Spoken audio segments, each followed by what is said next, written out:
والإسلام ديني ومحمدا رسول الله ويقيني. Minha arba'atun hurum. Ada 4 bulan yang disebut dengan bulan haram.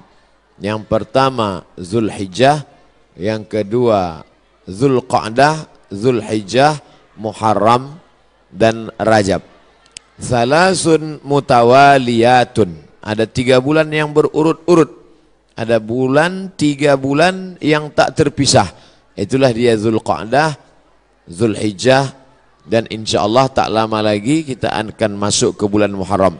Sedangkan yang 1 bulan ini ma baina Jumada wa Sya'ban, terletak di antara bulan Jumadil Akhir dan bulan Sya'ban, yaitu disebut dengan bulan Rajab. Jadi pada bulan-bulan ini kita dianjurkan beramal. Amal yang paling afdal adalah melaksanakan puasa-puasa sunat. Khusus untuk bulan Muharram nanti itu ada puasa sunat yang disebut dengan puasa Asyura. Jadi kita catat tanggalnya, insya Allah nanti tanggal 1 September itu bertepatan 1 Muharram, berarti nanti pas pada tanggal 9. Yang paling bagus puasa itu tanggal 9, 10, 11. Kalau tidak sanggup 3 hari, karena kata Nabi SAW, jangan sama puasanya dengan puasa Bani Israel. Khaliful Yahud. Bedakan puasa kamu dengan puasa orang Yahudi. Orang Yahudi itu puasanya cuma tanggal 10 saja. Maka supaya kita beda dengan Yahudi, puasa 9, 10, 11. Kalau tak sanggup 9, 10, 11, pilih 2 hari saja, 9, 10. Nah, ketika Nabi sampai ke kota Al-Madinah Al-Munawwarah, Nabi melihat orang-orang Yahudi di Madinah itu puasa. Di Madinah ada 3 orang Yahudi. Yahudi Bani Nadir, Yahudi Bani Quraizah, Yahudi Qainuqa. Mereka tak makan, tak minum pada hari itu. Nabi bertanya, "Ma hadza?" Hari apa ini? Mereka menjawab, "Hadza yaumun salihun." Ini hari yang baik. Najjallahu fihi Musa wa aghraqa fihi Fir'aun. Hari ini Allah menyelamatkan Nabi Musa dan menggelamkan Fir'aun laknatullah alaih. Maka kemudian mereka bersyukur kepada Allah dengan melaksanakan puasa pada tanggal 10 karena Allah sudah menyelamatkan Musa alaihi salam dan menenggelamkan Fir'aun. Maka Nabi Muhammad SAW berkata, "Nahnu ahaqqu bi Musa minhum." Kami lebih berhak terhadap Nabi Musa daripada mereka. Maka Nabi pun melaksanakan, memerintahkan fa'amara bi siyamihi. Nabi memerintahkan puasa. Jadi tentang puasa Asyura ini tidak ada ikhtilaf antara ulama tentang disyariatkannya berdasarkan hadis-hadis yang sahih tuntunan Nabi Muhammad sallallahu alaihi wasallam. Oleh sebab itu kita yang berbadan sehat, khususnya bagi perempuan yang banyak punya hutang puasa kemarin, dengan berpuasa di Asyura 9, 10, 11 dia sudah bisa mengqadha, mengganti 3 hari puasa yang tinggal. Karena perempuan yang kemarin tinggal puasanya di bulan Syawal, di bulan Muharram, di bulan Ramadan, itu bisa diganti bulan Syawal sebanyak 6 hari. Orang yang berpuasa 6 hari di bulan Syawal otomatis dapat pahala puasa sunat walaupun niatnya qadha. Begitu kata Imam Abu Zakaria Al-Ansari dari kalangan mazhab Syafi'i yang disebutkan dalam kitab Fatawa Al-Azhar oleh Syekh Atiyah Saqar. Niatnya niat qadha saja, tidak niat sunat. Karena kalau niat sunat qadha tak dapat. Tapi kalau niat qadha maka otomatis pahala puasa sunatnya dapat. Begitu juga dengan orang yang puasa Senin Kamis, niat qadha dia hari Senin, maka qadhanya lunas dan pahala Senin dapat. Niat qadha dia hari Kamis, pahala qadhanya dapat dan otomatis dapat pahala puasa sunat. Begitu juga dengan nanti 3 hari di bulan Asyura, di bulan Muharram itu 9, 10, 11. Niatnya niat qada. Nawaitu sauma qada'in. Saya berniat puasa qada mengganti yang Ramadan tinggal kemarin. Apakah karena haid, maaf cakap, atau karena menyusukan anak, atau karena mengandung anak, atau karena baru melahirkan karena nifas. Maka mesti diganti. Cara yang paling efektif adalah sekali dayung 2-3 pulau terlampaui. Walaupun ini masalah perempuan, tapi laki-laki mesti tahu. Karena semua laki-laki punya istri, punya anak perempuan, punya kakak perempuan, punya adik perempuan. Inilah perlunya fiqhul mar'ah, fikih perempuan. Dengan melaksanakan puasa, badan sehat. Karena ternyata makanan yang kita makan itu banyak bakteri racun di dalamnya. Kenapa padi kita bisa tumbuh tak ada dimakan wereng? Karena ternyata disemprot dengan pestisida. Kenapa buah apel yang kita makan itu tidak berulat? Karena ternyata ulat tak mau memakan apel karena ada pestisida. Bahkan ikan asin yang kita makan pun itu kena formalin. Makanya tak dikerubungi lalat. Lalat pun tak mau. Kita aja yang mau makan ikan asin tuh. Oleh sebab itu orang yang pandai ditengoknya mana ikan asin yang tak dikerubungi lalat tak dia beli. Walaupun nampaknya segar. Begitu juga dengan ikan. Dulu kita tahu ikan cuma di es saja. Sekarang ikan disiram, direndam pakai formalin. Akhirnya kita memakan racun. Maka muncullah ada kanker darah, kanker tulang, kanker cancer kata orang barat. Tak ada obatnya sampai sekarang. Ternyata penyakit-penyakit ini bisa hilang dengan menerapkan namanya terapi fasting. Fasting artinya menahan makan. Orang barat tak tahu puasa. Mereka tetap makan buah, makan ringan, minum air putih. Tapi mereka tak makan dari pagi sampai siang sampai malam. Ternyata kalau kita tidak makan, maka badan kita memakan diri kita sendiri. Itulah racun-racun hilang di dalam badan.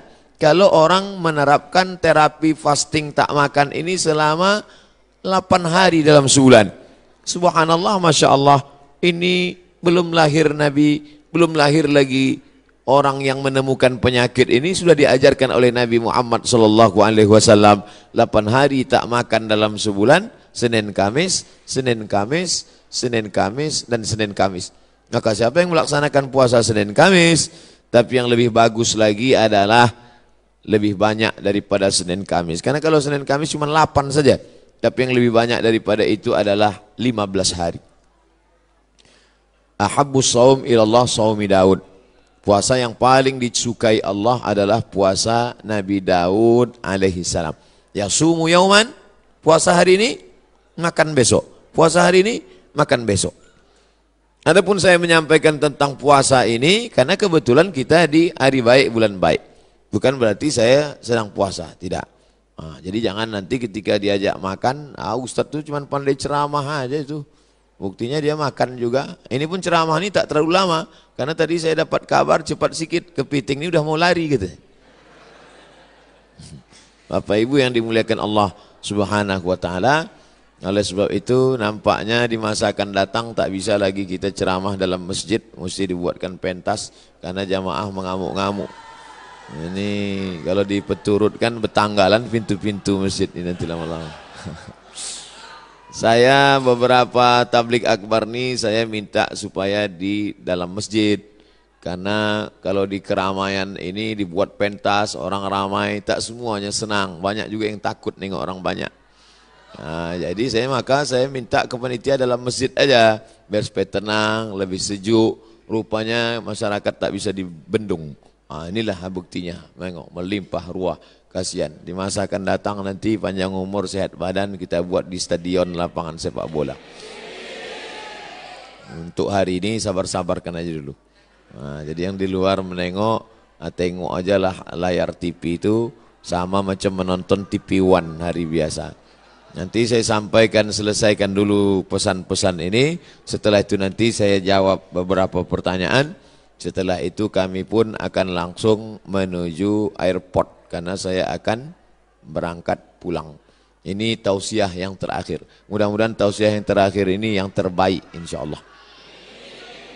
Jadi intinya pulang nanti Bapak Ibu sekalian, Bapak-bapak sampaikan pesan ke istrinya supaya mengganti puasa. Nanti kalau ada yang bertanya apa isi ceramah Ustaz Somad tadi, supaya kau ganti puasa. Karena suami disuruh Allah, ya ayyuhalladzina amanu, wahai para suami, qu anfusakum, jaga dirimu, wa ahlikum, istrimu, anakmu, naro, jaga dari api neraka, yaitu dengan melaksanakan puasa. Ibu-ibu, perempuan-perempuan banyak tahan makan, tahan minum. Apa nama programnya? Diet. Dia mau diet, kurus. Diet, tahan makan, tahan minum. Tapi orang diet tak dapat pahala. Tapi kalau orang puasa, dua-duanya dapat. Pahala dapat, qadha lunas, pahala sunat dapat, diet menyusul. Dengan syarat jangan diganti di waktu malam. Karena banyak juga mengqadha puasa di waktu siang, mengqadha makan di waktu malam. Nah, tak dapat apa-apa.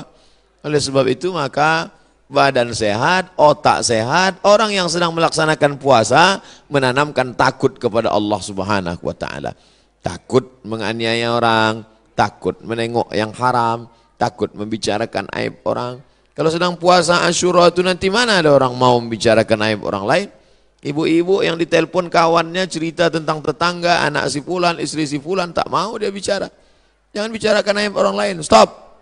Nanti malam baru kita bahas, kata dia. Haram, tak boleh. Man lam yada qaulaz zur, siapa yang tak meninggalkan cakap kotor, cakap yang tak baik, membicarakan aib orang lain, menganiaya, falaisa lillahi hajatun fi ayyada'a ta'amahu wa syarabahu. Tak ada gunanya dia tahan makannya, dia tahan minumnya, kalau tidak menahan cakap kasar, aib, ghibah, namimah. La yadkhulul jannatan lamamun, tak masuk surga orang yang membawa-bawa cakap orang. Cakap si A tentang si B, disampaikan oleh si B kepada si C, beradu kepala si B dengan si C gara-gara si B. Oleh sebab itu dalam hadis dikatakan, Nabi membelah pelepah kurma, Nabi tusukkan ke suatu makam. Sahabat heran, kenapa kau tusukkan pelepah kurma itu ya Rasulullah? Kata Rasulullah, ini orang yang di dalam kubur ini sedang kena azab. Azab apa? Azab kubur. Itulah makanya sebelum salam kita berdoa, Allahumma inni a'udzubika min azabi jahannam wa min azabil qabri. Minta jauh dari azab kubur. Kenapa dia di azab kubur ya Rasulullah? Ada dua dosa dia. Yang pertama, kena azab kubur karena namam, membawa-bawa cakap orang. Oleh sebab itu kalau lidah ini terpancing mau bicara aib orang lain, stop. Diisi dengan zikir, tasbih, tahmid, takbir, tahlil. Tasbih, subhanallah. Tahmid, alhamdulillah. Takbir, Allahu akbar. Tahlil, la ilaha illallah. Kalimatani, dua kalimat. Khafifatani alal lisan, ringan di lidah. Thaqilatani fil mizan, berat pada timbangan hari kiamat. Habibatani ilar rahman, disukai Allah. Subhanallah bihamdihi, subhanallahil azim. Subhanallah bihamdihi, subhanallahil azim. Subhanallah bihamdihi, subhanallahil azim. Jadi yang paling bagus diisi pada bulan haram ini, Dzulqa'dah, Dzulhijjah, Muharram, ini adalah puasa sunat. Tapi ada 4 hari di bulan ini tak boleh puasa. Di antara 3 bulan ini ada 4 hari tak boleh puasa. Itulah dia tanggal 10, tanggal 11, tanggal 12, tanggal 13. Kenapa tak boleh puasa? Karena hari raya, daging kambing melimpah ruah. Walaupun tak semua bisa makan kambing ini, karena asal ditengoknya, baru menengok bungkusnya aja sudah naik darah tingginya. Belum lagi makan dagingnya. Nah, adapun sekarang, inilah masanya membakar kolesterol, membakar karbohidrat, membakar yang kita makan pada saat penyembelihan hewan kurban kemarin. Adapun ibu-ibu, bapak-bapak yang masih banyak daging kurban di freezer itu, sedekahkanlah kepada anak yatim, fakir miskin. Ini udah hari raya yang keberapa ini di bulan Zulhijjah. Sudah mau habis bulan Zulhijjah, masuk bulan Muharram. Tapi kulkas masih banyak yang belum bisa ditutup. Masih menyipak kaki kambing itu lagi. Oleh sebab itu, maka ini menunjukkan kita ini ada sifat tamak. Ada sifat tak ingin rezeki kita itu dimakan orang lain. Padahal puncak keimanan adalah la yu'minu ahadukum, kamu tak beriman hatta yuhibba li akhihi, sampai kau sayang kepada saudaramu ma yuhibbu li nafsihi, sama macam sayang pada diri sendiri. Tak sampai hati kita, makanan itu hanya lewat di leher kita. Kalau enak rendang kambing, gulai, soto, capcay, sop itu di lidah kita, di leher kita, maka kita bagikan kepada yang lain. Makanya kata Nabi SAW, idza tabakhta fa aktsir ma'aha. Kalau kau masak, banyakkan kuahnya. Kita disuruh masak banyak kuah. Untuk apa? Bagi kepada tetangga. Jadi kalau daging tadi tinggal 2-3 potong, masaklah nanti sore, banyakkan kuahnya. Bagikan. Tapi jangan gara-gara ceramah nih, ibu tuh hasil bersedekah, kuah aja isinya. Apa maknanya? Sedangkan sikit saja dia bisa berbagi, apalagi banyak. Oleh sebab itu maka dalam Islam. Tapi masalah lapar ini tak bisa kita ceritakan. Lapar bukan teori. Tak bisa diceritakan lapar menurut bahasa, lapar menurut istilah, lapar menurut etimologi, lapar menurut terminologi. Lapar mesti dirasakan. Setelah kita rasakan lapar itu, maka muncullah rasa berbagi. Lapar Ramadan sudah lupa, udah agak lama. Ramadan, Syawal, Zulqa'dah, Zulhijjah, 5 bulan setelah itu datang kita disuruh mengingat lapar lagi. Itulah dia lapar 3 hari, tanggal 9, tanggal 10, tanggal 11. Ngaji jangan cuma pengajian aja. Pengajian nonton TV, pengajian di YouTube, pengajian sekarang live langsung, cukup. Jangan sekedar pengajian tapi langsung diamalkan. Pulang dari sini ambil spidol, tengok mana kalender, tanggal 9, tanggal 10, tanggal 11, garis di bawah puasa Asyura. Andai maaf cakap, pas tanggal 9, 10, 11 dia haid, maka dapat tetap pahalanya karena sudah ada niat. Innamal a'malu binniyat. Ibu kenapa tak puasa? Mohon maaf, saya sedang halangan. Tapi niat sudah sampai. Ada pun laki-laki tak ada alasan. Kau kenapa tak puasa? Aku niat aja sudah sampai. Anda tetap laksanakan. Maka bapak membangunkan istrinya. Rahimallahu mura'an, Allah merahmati laki-laki yang membangunkan ahli bait keluarganya supaya mengingatkan dia puasa besok. Bu, omak si Pulan, besok puasa, ganti puasa qadha kau yang tinggal Ramadan kemarin. Begitulah beruntungnya kalau punya suami solehah, kalau punya suami soleh, istri solehah. Tapi kalau dapat laki Fir'aun, tak mau tahu dia, sholat kau sembahyang tidak sembahyang bukan urusanku, puasamu bukan urusanku. Padahal dalam Islam diajarkan kita ini mesti menjaga orang yang ada di sekitar kita, keluarga, tetangga, sahabat, kerabat. Wa anzir ashiratakal aqrabin. Berikanlah peringatan kepada keluarga-keluarga yang dekat. Ini penting sekali tentang masalah puasa ini. Semua penyakit berawal dari lambung. Semua penyakit berawal dari lambung. Oleh sebab itu maka kosongkan lambung, hilangkan bakteri. Coba tengok iklan di TV. Dari bakteri di dalam lambung itu muncul penyakit gula darah, muncul penyakit diabetes, muncul penyakit jantung koroner, muncul penyakit kanker, muncul penyakit makanan. Bagaimana supaya cara makanan tadi hilang? Ini diperbanyak puasa sunat. Bagi yang sudah puasa sunat, alhamdulillah. Bagi yang mencoba, mudah-mudahan disampaikan Allah Subhanahu wa taala niatnya sampai akhir. Jangan takut nanti puasa sunat badan lemas, puasa sunat, kecuali dia pekerja berat. Pekerja berat tidak dianjurkan puasa sunat karena dia mencari nafkah. Bapak-bapak dari tentara, kepolisian, dia berat tugas. Polisi lalu lintas, kalau dia puasa tak sanggup. Jangan untuk menangkap, mengembus semprit itu tak sanggup. Sedangkan ini tugas negara, tugas ini wajib, sedangkan ini sunat. Jangan didahulukan yang sunat, meninggalkan yang wajib. Pegawai kantor camat disuruh duduk, pelayan masyarakat dari pagi sampai sore duduk. Tidur pula di musola. Orang mau ngurus KTP, akte kelahiran, perpanjangan segala macam, mana pegawainya? Tidur di musola. Kenapa? Puasa sunat, makan haram. Karena dia digaji oleh negara, APBN, APBD untuk melayani masyarakat. Bekerja itu wajib, sedangkan puasa ini sunat.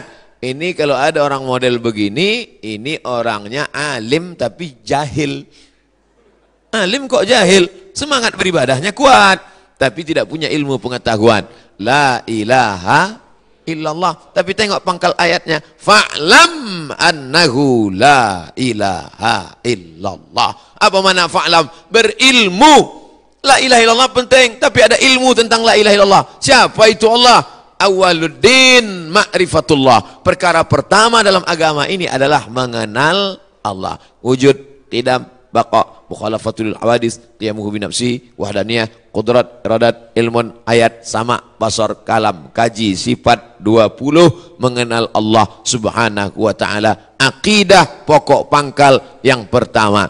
Setelah akidahnya kuat, barulah ibadah. Salat, puasa, zakat, haji, umrah, zikir, baca Quran. Tapi ada ibadah dalam hati. Salat nampak, Allahu Akbar. Haji paling nampak. Setahun lagi mau haji, kendurinya dari sekarang. Sudah balik haji, pakai sorban, pakai jubah, ditulis pula di pangkal nama, haji. Kalau tak ditulis pakai spidol, tak mau datang undangan. Tapi ada ibadah dalam hati tak nampak. Apa dia? Ridha. Apa dia? Qanaah. Apa dia? Sabar. Mana nampak orang ridha? Ridha itu artinya menerima ketetapan Allah subhanahu wa ta'ala. Termasuklah ibu-ibu yang di luar ini semuanya adalah orang-orang yang ridha. Tak nampak ustaz tu tak apa-apalah. Suaranya pun jadilah. Adapun tadi yang sempat unjuk rasa itu sekarang udah agak ridha sikit. Nanti setelah kita masuk ke dalam surga, ditanya oleh Allah, surga kalian sudah dapat, makanan kalian sudah dapat, sungai taman-taman mengalir sudah dapat, maza turidun, penghuni surga kalian mau apa? Penghuni surga menjawab, ridhaka. Ada satu yang kami belum dapat, ridha engkau ya Allah. Karena yang mendapatkan ridha Allah adalah orang-orang yang ridha di dunia, menerima ketetapan Allah subhanahu wa ta'ala. Nah, jadi yang di luar ini udah ketetapan Allah, terima aja lah nih. Gitu cara menenangkan orang yang di luar-luar nih.